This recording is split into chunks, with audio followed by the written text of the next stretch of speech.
네, 여러분 안녕하세요. 사회공헌 클래스 개인의 사회적 책임 중에서 이번 시간에는 개인의 국내에서의 사회공헌 활동에 대해서 같이 한번 살펴보는 시간 갖도록 하겠습니다. 여러분들이 지난번에 이 사회공헌 활동 중에서 기업의 사회공헌 활동을 국내편, 국외편 같이 한번 보셨을 텐데요. 이렇게 이 사회공헌 활동은 기업이 할 수도 있고 또 때로는 정부나 이 공공섹터에 있는 뭐 NGO라든가 공기업이라든가 이런 데서도 할 수도 있지만 실제 우리가 주변에서 찾아볼 수 있는 가장 대표적인 이 사회공헌 활동은 바로 개인의 사회공헌 활동입니다. 특히 개인의 사회공헌 활동은 직접 여러분이 사회공헌을 할 수 있다라는 점에서 여러분들의 사회공헌 활동이 이런 형태로 표출된다고도 볼 수 있기 때문에 앞으로 이러한 개인의 사회공헌 활동, 이 개인의 사회적 책임에 대해서 관심 있게 가져보시기를 부탁드리겠습니다. 이번에도 역시 마찬가지로 뭐 이렇게 다양한 분야 중에서 교육문화 그리고 보건복지, 환경인권처럼 관련된 분야를 함께 묶어서 살펴보도록 하겠습니다. 먼저 여러분들이 보통 이 국민의 의무 하면은 국민의 4대 의무를 아마 많이 들으셨을 겁니다. 그래서 헌법에서 이야기하고 있는 납세의 의무, 세금을 내야 되는 의무, 그리고 국방의 의무, 남성 같은 경우에는 국방의 의무를 지고 있고요. 또 교육의 의무처럼 반드시 이 초중고등학교 교육을 들어야지만 되는 이 교육의 의무가 있습니다. 더 나아가서 근로의 의무까지 이러한 4대 의무를 중심으로 해서 우리가 사회에서의 사회적 책임을 진다라고서는 생각을 하고 있습니다. 여기에 환경보전의 의무나 재산권 행사에 있어서 공공복지의 적합 의무까지 이렇게 다양한 의무를 다 합쳐서 국민의 6대 의무로 확대해서 우리가 잘 알고 있습니다. 결국 이렇게 국민들에게 세금을 내는 것, 또 국방의 의무를 지는 것, 교육을 받고 사람들이 근로를 하게 하는 것, 자 이런 것들은 국민의 권리와 함께 의무를 다함으로써 사회 구성원으로서의 공동체, 우리가 속해 있는 우리 사회로서의 개인의 하나하나의 사회적 책임과 사회적 역할을 바로 사회공헌 활동의 형태로 표출하는 것이라고 볼 수 있겠습니다. 따라서 여러분들은 태어나게 되면 대한민국 국민이라면 누구나 교육을 받고 그리고 국방의 의무를 지고 납세 의무와 근로를 통해 가지고 우리 공동체가 돌아갈 수 있도록 일정 부분의 역할을 도맡아 하는 사회공헌 활동을 하고 있는 겁니다. 한편 이렇게 봤었을 때 과연 개인은 어떠한 사회공헌 활동 또는 어떠한 개인의 사회적 책임 의식을 가지고 활동했는지를 한번 살펴보시겠습니다. 아마 여러분들도 이제는 많이 들어서 알고 있는 이 어른 김장하라는 영화 내지는 다큐멘터리를 통해서 김장하 선생 이야기를 들어봤을 것입니다. 이 김장하 선생은 본인이 운영하고 있었던 이 한약방 수익을 바탕으로 해서 고등학교를 설립을 하고 이 고등학교뿐만이 아니라 다양한 교육기관들을 통해서 약 1천여 명이 넘는 장학생을 후원하되 남들한테 뭐 소문을 내거나 아니면은 이런 것들을 자랑하지 않고 아주 겸손하고 본인의 이 생활을 절제해 가면서 이러한 다양한 활동을 했었습니다. 그 결과 이러한 장학 후원을 받았었던 수많은 인재들이 사회 곳곳에 뭐 법조계, 경제계, 교육계 다양한 분야에서 활동을 하고 이들이 그렇게 본인들이 받았었던 수혜를 다시 이 명신고등학교나 아니면은 김장하 장학재단에 하는 게 아니라 더 많은, 그래서 본인이 받은 것은 한 번 줬으면 그만이지라는 이러한 아주 유명한 이 김장하 선생의 어록처럼 이 자기가 받은 거를 다른 사람한테 후원할 수 있도록 이렇게 사회가 좀 더 선순환할 수 있는 이러한 사회적 책임 활동에 모두 다 일임을 하고 이 활동을 했었던 분입니다. 한편 경주 최부잣집으로 여러분들이 잘 알고 있는 이 사대손 최준 선생 같은 경우에는 이 백산상회를 통해서 상해 임시정부의 독립자금의 거의 60% 이상을 지원했었던 아주 유명한 명문가입니다. 특히 이 최부잣집의 아주 중요한 이 어록으로 남아있는 거는 가난했을 때 재산을 넓히지 않는다라든가 아니면 사방 백리 내에 굶어 죽는 사람이 없게 하는 것 등등등 아주 겸손하면서 청렴하고 이웃과 함께 공동체로 살아가는 이러한 활동을 모든 이 자손들한테 강조를 했었고 특히 그 와중에서도 일제강점기에는 상당히 많은 자금을 이렇게 백선상회를 통해 가지고 독립운동에 지원을 했었습니다. 광복 이후에는 나머지 자산을 모두 정리를 해서 영남대처럼 이 해당 지역사회에 대해서 아주 우수한 사학을 설립하는 등 이 교육 문화 분야에서도 아주 이 헌신적인 활동을 하셨던 대표적인 명문가입니다. 이러한 명문가로 여러분들이 아마 이미 이 초중고등학교 교과서나 위인전에서도 보셨던 이회영 선생 같은 경우도 서울시내 명동 종로 일대 그 수없이 많은 재산과 명문가로서의 부귀 영화가 보장돼 있었지만 전 재산을 바쳐서 6형제가 모두 독립운동에 투신해서 결국은 이 고국의 땅을 밟지 못하고 많은 분들이 돌아가시고 나중에 조국이 독립되고 난 다음에야 이제 복원이 됐었던 이러한 명문가 집안도 있을 것입니다. 특히 이회영 선생 집안은 가장 대표적인 즉 만주에 만들었었던 신흥무관학교가 이 대한민국의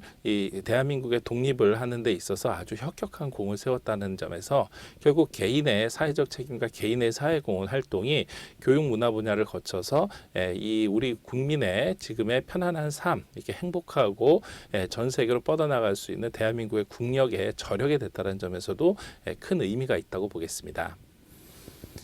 한편 최근의 인물로는 이 교보생명을 세운 신용호 회장도 여러분들이 아마 이야기를 많이 들었을 것입니다.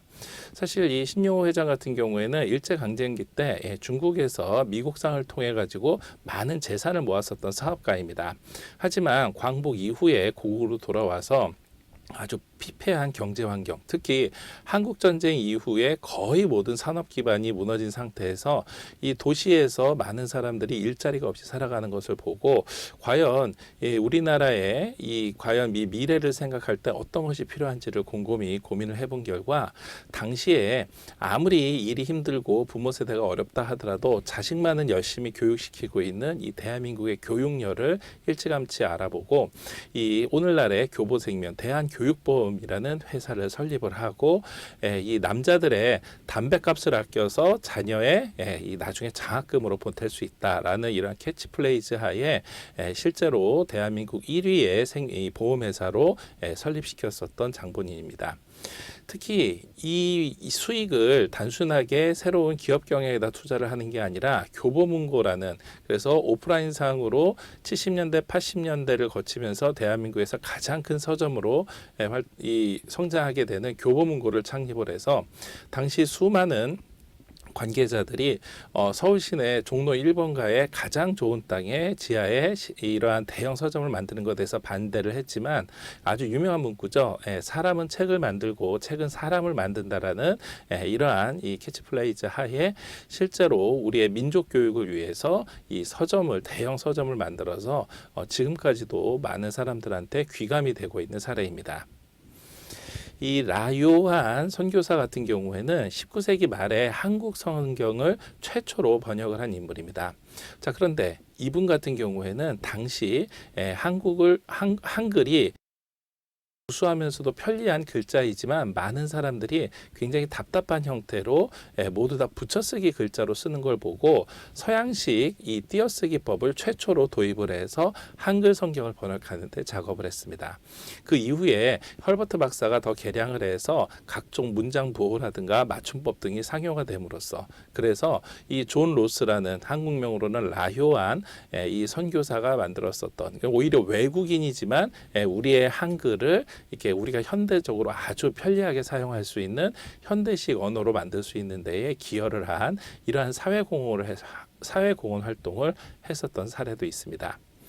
BTS는 아마 여러분들도 잘 아실 겁니다. 실제 BTS의 음악을 여러분들이 좋아하는 사람들도 학생들도 많이 있겠고요. 특히 BTS가 UN 연설을 전후해서 이 Love Myself 캠페인을 진행해서 전 세계 수없이 많은 아동과 청소년들의 인권과 그 청소년들이 방황과 비행으로부터 벗어나서 자기 자신의 정체성을 찾고 그리고 건전한 우리 인류의 사회 시민으로서 성장할 수 있도록 다양한 활동을 했다는 점에서도 이러한 BTS의 음악의 영향 그리고 이들의 각종 활동의 영향이 아주 많은 사람의 큰 본보기가 된다고 볼 수 있겠습니다. 한편 교육, 복지 분야로 좀 더 발전을 해서 생각을 해보시면은요, 여러분들 이 장기려 박사, 바보의사 장기려 박사 이야기를 들어본 친구들도 많이 있을 거라고 생각이 됩니다. 이 장기려 박사는 부산 지역에서 보건병원장과 고신대 병원장을 역임을 하면서 청십자 조합이라는 이러한 보험 조합을 최초로 만들었습니다. 이 청십자 조합은 사실상 지금 우리나라가 전 국민 대상으로 실시하고 있는 건강보험의 모체가 되는 이러한 제도입니다. 결국 이러한 장기려 박사의 이 넓은 이해심과 깊은 사고가 그리고 노력이 없었다 그러면은 청십자 조합을 포함한 국민 건강보험 제도가 한국식 건강보험 제도가 정착하는데 한계가 있었을 거고, 어떻게 보면은 이렇게 미국이라든가 유럽처럼 민영 회사에 이끌리게 되는 건강보험 제도가 우리나라에도 있을지도 모르지만, 다행히도 국가가 주도하는 전국민 의료보험 조합을 통해서 결국 모든 국민이 실제로 평상시에도 항상 건강검진을 받고, 만약에 어떤 중병이 걸렸을 때도 최소한의 부담만으로 질병을 치료할 수 있는 시스템을 만들었었던 그 근간이라고 볼 수 있겠습니다. 특히 이러한 병원장 시절에 가 없는 환자들을 위해서 몰래 문을 열어줘서 병원비를 내지 않고 도망갈 수 있도록 해주거나, 심지어는 병원비를 내야 될 사람한테 닭으로 몸보신을 할 수 있도록 이 닭 2마리 값을 내주라고 했었던 아주 유명한 일화는 많은 사람들한테 정말 존경하는 바보 의사지만 이 장기려 박사의 후담으로 남아 있습니다. 이종욱 사무총장은 여러분들도 아마 EBS 다큐멘터리나 채널 2를 통해서 접해본 친구들이 있을 거라고 생각이 됩니다. 이 이종욱 총장은 세계보건기구 WHO 사무총장으로 최초로 한국인으로서는 역임을 한 아주 우수한 인재였습니다. 특히 현직에 근무를 하면서 그동안 본인이 겪어왔었던 한국의 발전상을 직접 체험했었던 거를 전 세계로 확산을 시켜서 전 세계에도 그 나라의 저력이 발전을 하고 경제 개발을 하기 위해서는 어린이를 포함한 많은 그 나라 국민들, 이 약소국의 국민들이 백신을 통해서 건강이 확보돼야 된다라는 것을 누구보다도 실감했기 때문에 전 세계 백신 보급 기여에 혁혁한 공을 세웠고, 안타깝게도 젊은 나이에 타계를 했지만 그 이후 관련되어 있는 의학연구소가 설립이 되는 등 이 보건복지 분야에서 특히 이러한 WHO처럼 세계 보건과 관련돼서는 입지전적으로 남았었던 대표적인 이 사회활동가라고 볼 수 있겠습니다. 이국종 우수 이야기는 뭐 웹툰이라든가 드라마, 각종 이 다큐멘터리도 많이 만들어졌기 때문에 여러분들도 잘 알고 있을 거라고 생각이 됩니다. 이 아주대병원에서 권역 외상센터를 확대 발전시켜서 운영했고, 닥터 헬기의 도입이나 중증 외상체계 개선 등 대한민국의 응급의료 체계를 획기적으로 바꾼 인물이고, 특히 여러분들이 잘 아시는 것처럼 이 석회균 선장을 치료하기 위해서 직접 현장으로 가서 이 석회균 선장을 치료하는 데 있어서 많은 이 전 국민의 관심을 받았었던 이러한 대표적인 응급 의료 분야의 활동가이고, 특히 그 이후에 이 대전 국립병원장이라든가 다양한 공공 의료 서비스 개선을 위해서도 많은 노력을 했었던 인물입니다. 또한 이러한 보건, 복지, 의료 분야와 관련돼서는 우장춘 박사 이야기를 빼놓을 수가 없습니다. 여러분들이 알고 있는 우장춘 박사는 씨 없는 수박을 개발했다라는 단편한 사실로만 알고 있는 분들이 많이 있을 텐데요. 사실 그 이야기를 들여보면은 실제 우장춘 박사는 친일 행적이 있었던 부친에 대한 마음의 짐 사죄로 일본에서 공부를 하고 난 다음에 광복 이후 우리나라에 들어와서 우리나라에서 다양한 육종 입니다. 특히 양배추와 일본식 배추로만 돼 있었었던 이 배추 시장을 소위 말하는 한국형 토양에 잘 맞는, 그래서 우리가 지금 먹고 있는 아주 맛있고 달고 한 이러한 배추를 개량하는데 혁혁한 공을 세웠고, 그 결과 우리가 지금 아주 맛있는 배추김치를 먹을 수 있는 이러한 토대를 만들었다고도 볼 수 있겠습니다. 그 외에 다른 나라에서는 참 신기하게 보지만 한국에서 아주 맛있게 먹고 있는 참외라든가 또 제주도의 귤농사를 보급함으로 해서 제주도의 경제를 살리는 등 다양한 형태로 다양한 이러한 육종 개량 연구를 통해서 이 보건 분야와 의료 분야에 많은 도움을 줬었던 인물입니다. 그 이수연 이야기는 아마 여러분들이 아마 교과서에서도 잠깐 실렸었던 것을 기억하고 있을 것입니다. 당시 일본에 유학 중이었었던 이수연 군은 일본 지하철 선로에 떨어진 사람을 구하려다가 안타깝게도 목숨을 잃었지만 이 일을 계기로 한국과 일본에서 이 이수연 의인을 추모하는 많은 사람들의 기부와 후원이 이어졌고 결국 이거를 바탕으로 해서 이수연 의인의 이름으로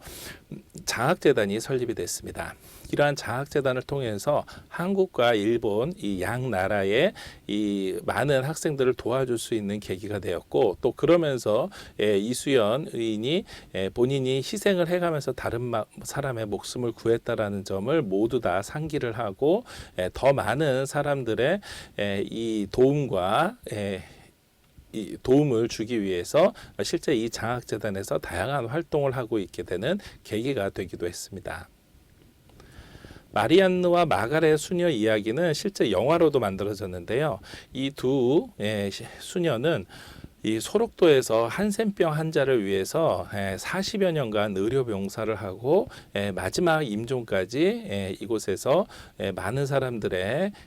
이 한센병을 낫기 위해서 봉사를 하고 각종 이 지원을 했었던 아주 훌륭하신 분들입니다. 특히 이분들은 본인들의 고향이 있음에도 불구하고 본인의 책임이 이곳 이 소록도에서 이 한센병을 고치는데 온 힘을 자신의 평생을 바쳐야 되겠다고 생각을 했고 결국 이러한 계기를 통해서 많은 사람들이 또 우리나라에서 국립 소록도 병원이 만들게 되는 계기 등이 모두 이러한 이들의 노력을 통해 가지고 가능했다고 볼 수 있겠습니다. 각종 사회적 책임에 있어서 이 개인의 이 각종 사회 공헌 활동이 환경 분야나 아니면 인권 분야에서도 활발하게 진행이 됐었습니다. 소법 방정환 선생은 여러분들이 잘 아시는 것처럼 3.1운동 이후에 아동문학가로서 또한 아동인권가로서 어른에 대비되는 어린이라는 말을 최초로 만들었을 뿐만이 아니라 어린이날을 제정해서 당시에 어떠한 특별한 인권이 보장되어 있지 않는 아동 인권에 대해서 그리고 또 어린이라는 이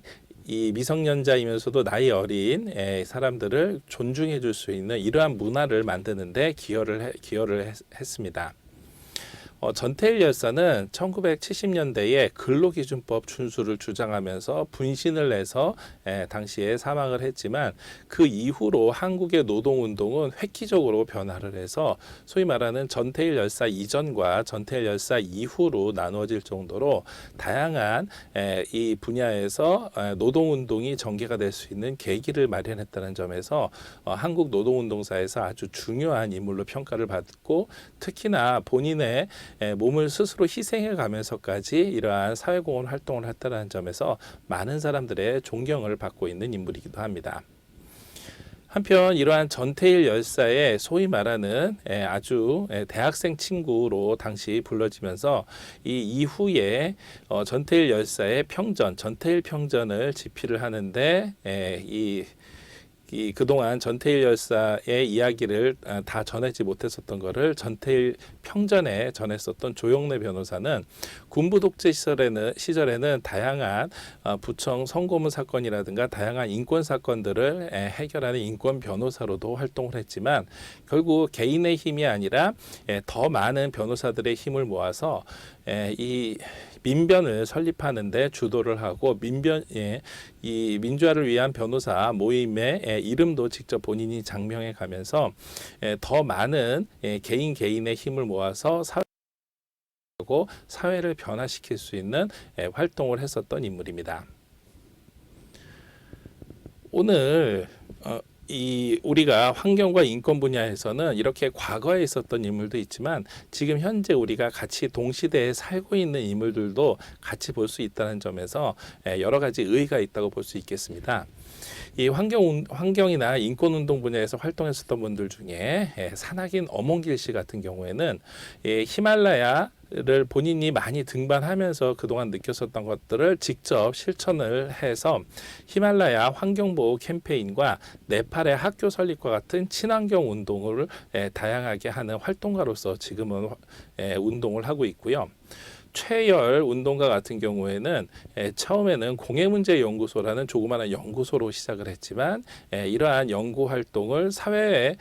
활동으로 점점 발전을 시켜서 환경재단을 설립을 하고 최근에는 기후위기 대응이나 미세먼지 문제 해결을 위한 다양한 촉구 활동들에 점점 이 환경 관련돼 있는 사람들의 의견을 모아서 전달하는 중요한 역할을 하고 있습니다. 마지막으로 김복동 할머니 같은 경우엔 일본군 위안부 피해자로서 본인이 스스로 자신의 이야기를 밝히고 이렇게 본인이 위안부 피해자로서 받았었던 피해 배상금을 본인을 위해서 쓰는 게 아니라 여성 이 인권을 위한 기금이나 장학금으로 기부를 해서 본인의 마지막 이 실오라기 하나까지 모두 다 이 더 많은 우리 사회에 사회 개혁과 사회 활동을 위해서 공헌했었던 아주 뜻깊은 인물로서 우리들의 기억에 남아 있습니다. 우리가 오늘 같이 살펴봤었던 다양한 교육 문화 분야, 그리고 보건복지 의료 분야, 그리고 환경 인권운동 분야 등 이러한 분야 말고도 굉장히 많은 분야에서 다양한 사람들이 우리 사회의 변화를 위해서 그리고 개인의 사회적 책임을 위해서 활동을 하고 있다라고 여러분들은 잘 알고 있을 것입니다. 지난번 시간에 이어서 오늘 수업을 마치면서 여러분들한테 하나 또 소개해주고 싶은 이야기는 것처럼 서태지와 아이들 1990년대 한창 이 K-팝이 부흥을 맞게 됐던 그 시절에 컴백홈이라는 노래를 통해서 당시 서태지와 아이들이 불렀었던 이 컴백홈이라는 노래로 그 당시에 이 가출을 하는 청소년들이나 아니면은 비행을 하던 청소년들이 상당수 이 음악을 듣고 다시 집으로 돌아가서 평온한 삶을 되찾았다라는 이러한 이야기가 전해질 정도로 이 가수의 노래 하나, 그리고 앞서 우리가 잠깐 살펴봤었던 것처럼 BTS처럼 사회적 영향력이 많은 이러한 가수들의 메시지 하나하나가 우리가 개인이 할 수 있는 다양한 이 사회공헌 활동의 일환으로서도 볼 수 있습니다. 특히 여러분들은 아마 잘 모를 수가 있는데 이 서태지와 아이들이 이 제작했었던 노래 중에 시대유감이라는 노래도 있습니다. 이 시대유감은 당시에 이 문화부에서 이 가사를 심의하겠다라는 마치 군부 독재 시절에 이러한 이 강력한 억압책을 규제를 실시하려고 하자 시대유감이라는 노래를 다 만들어 놨지만 거기에는 마치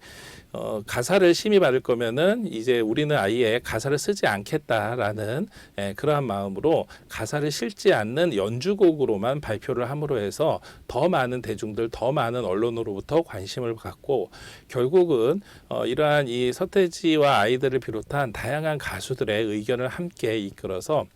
델리스파이스의 고백이라든가 아니면은 그 당시에 발표됐었던 많은 노래들이 이렇게 이 가사를 심의하는 데에 대한 반발로 사회적인 개선, 사회적인 변혁을 일으키게 했습니다. 결국 이 가사를 규제하겠다라는, 가사를 심의하겠다라는 이러한 거는 이 등급제로 바뀌게 됐고, 결국 이 등급제를 통해서 이제는 더 이상 창작자들의 자유로운 이 가사 작사에 대해서 더 이상 규제가 없게 되자 이제는 뭐 서태지와 아이들이 그 이후에 발표했었던 음반에서는 시대유감이라는 이 음반에 직접 가사를 본인들이 썼었던 가사를 담음으로써 다시 평온하게 돌아온 한국의 이 가요 문화를 그대로 더 확대시키는데 아주 중요한 사회 활동의 경험을 함께 느끼기도 했습니다.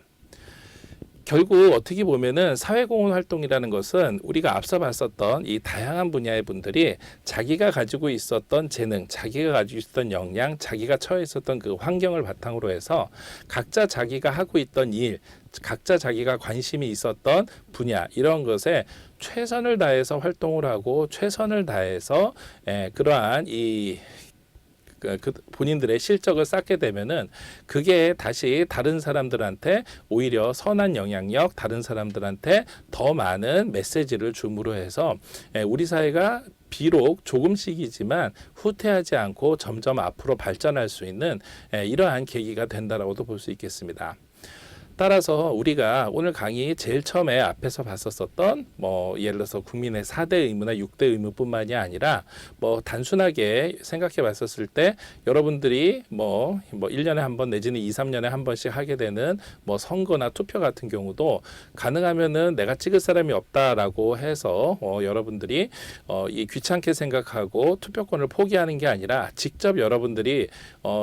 좀 번거롭기도 하고 신분증도 챙겨야 되기 때문에 또 장소도 찾아가야지 되고 해서 여러분들이 조금 번거롭더라도 여러분들의 권리를 직접 행사를 하는 것 자체가 어떠한 지지하는 사람을 찍느냐가 중요한 게 아니라 실제로 여러분들의 의사 표현을 하고 사회가 바뀌기 위해서 여러분들이 좀 더 노력을 적극적으로 하는 것, 이러한 것들도 국민의 4대 의무나 6대 의무에는 들어가지 않지만 그만큼 여러분들이 사회를 변화시키는데 아주 작은 밑거름이 될 수 있었을 거라고 생각이 됩니다.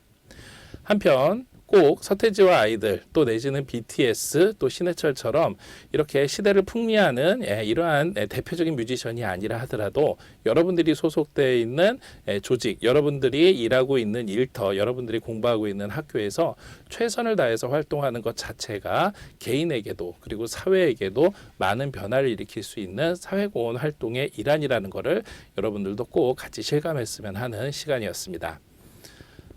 자, 오늘 수업은 이걸로 마치고요. 다음 시간에는 개인의 사회적 책임 중에서 해외에서는 개인의 사회공헌 활동이 어떤 것들이 있었는지에 대해서 같이 한번 살펴보는 시간 갖도록 하겠습니다. 자, 오늘 수업 이걸로 마치겠습니다. 수고하셨습니다.